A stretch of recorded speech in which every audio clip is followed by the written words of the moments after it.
Egyptian history and understand it step by step. Let us think now we will talk about the sequence of making and building tomb. How and from where they got the idea of mummification.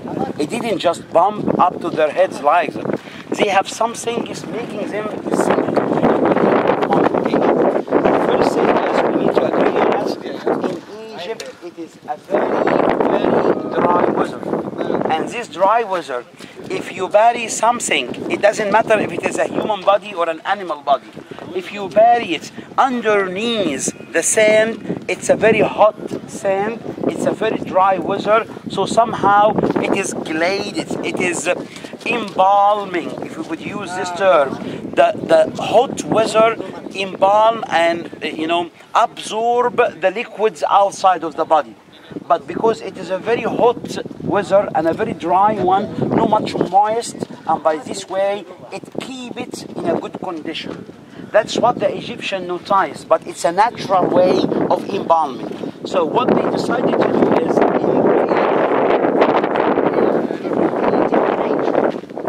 be honest, that is the way what we are always do. Everything we do in our life, every achievement we succeed to accomplish, it was in the beginning imitation of a natural thing we notice. And then we would like to apply it in our life and use it in our life. That's what the Egyptian people do. So in the beginning, let us agree together that they have this one here, the line of the ground. So the first tomb they have it looks like a hole, a round hole under the ground. They didn't believe in 6 feet under yet, so they have only a hole under the ground.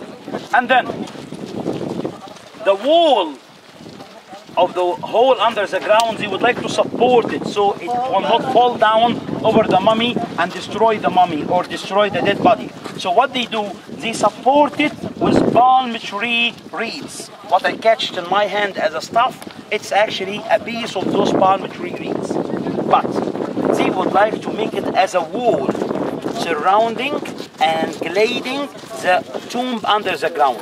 So they start to do a waving wave. What is the waving wave? One side up, one down, one up, one down. It looks like that. That's exactly the way. So the first tomb they do, the wall was having a piece of wood like that and another piece of wood on the other side. One like that, one on the other side, one like that, one on the other side. It looks like bricks, but it's made out of wood and branches of trees. And then they bury the dead man inside it. But the dead man, they didn't bury him laying down. They buried the dead man squatting in this shape like that, thinking that he had been born in the first time from this shape. And he will reborn back again after life from the same shape. They would like to keep him like that. And that's why they made, the palm tree, that is a branch. And then we have the reeds. So they take those reeds and wave it back again to make it like a mat. And they cover the body with this mat in this shape and bury him inside. They make the shape of the hole looks like semicircle shape or almost an oval shape, because they believe that in that time that is the shape of the womb of his mother, and he will be reborn like that back again. And the shape of the waving material of the reeds is actually representing the placenta, which is attached to him and keep him attached to his life and keep him attached with his mother. That is the way how they bury the first dead man. Did we discover some tombs like that? Yes, related back to 5,500 years BC. And that is the first tomb we ever exist and succeed to discover in Egypt. It's still in a good condition till today. And then, that is the first way. After that, we have the second stage. The second stage is 3,200 years BC. In that time, Egypt got united. So we have one king ruling the whole kingdom. So this king will not be buried like a normal human being. He would like to have something different. And this king, he started to believe that he is not a normal human being, that he is a god. You remember? So he would like to have something for him for everlasting life. So they enlarge the size of the tomb, but they still keep it in the same shape.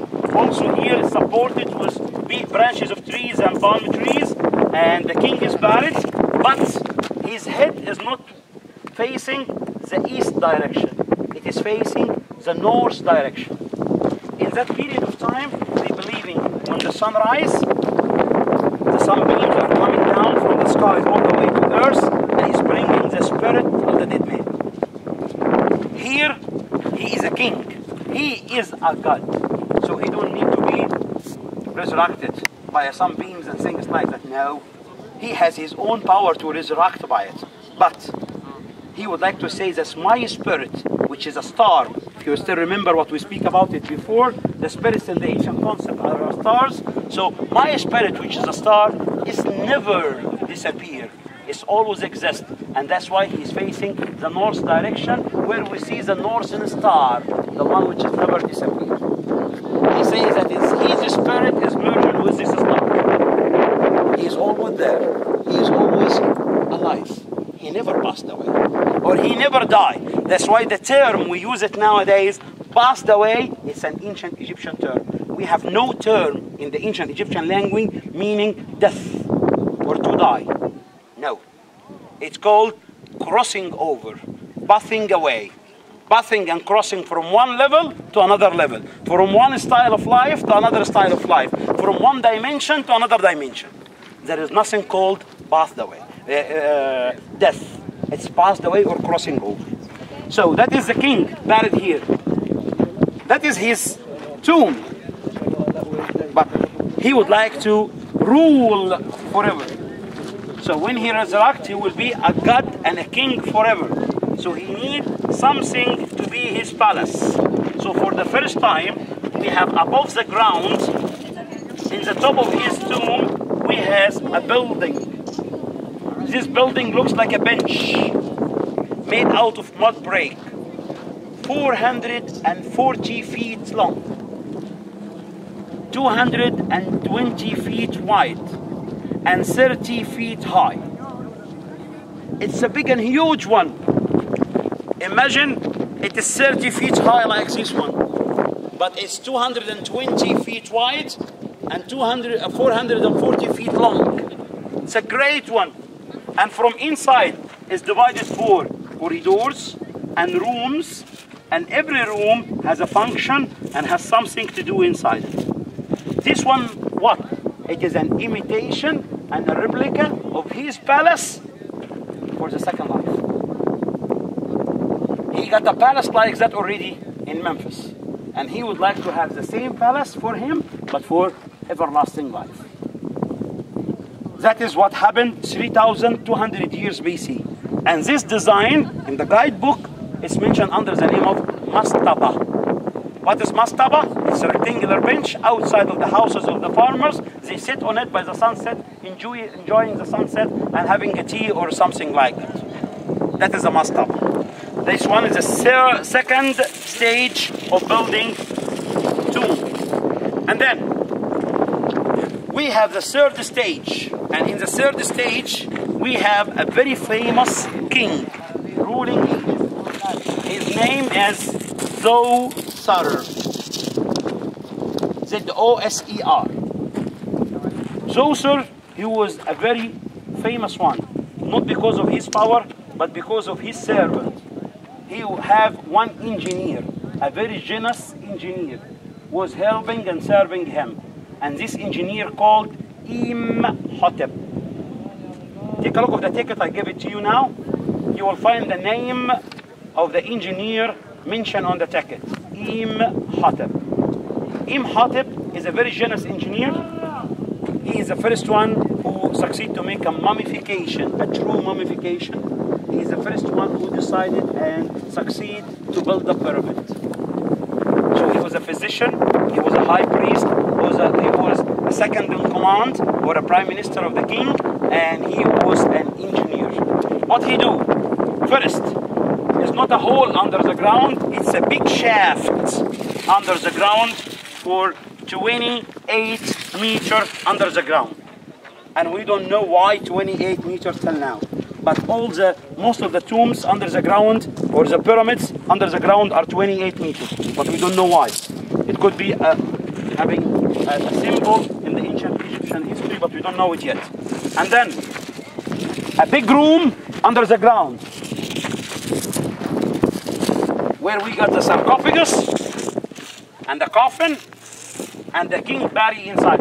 For the first time, the king is not squatting and covered with mats.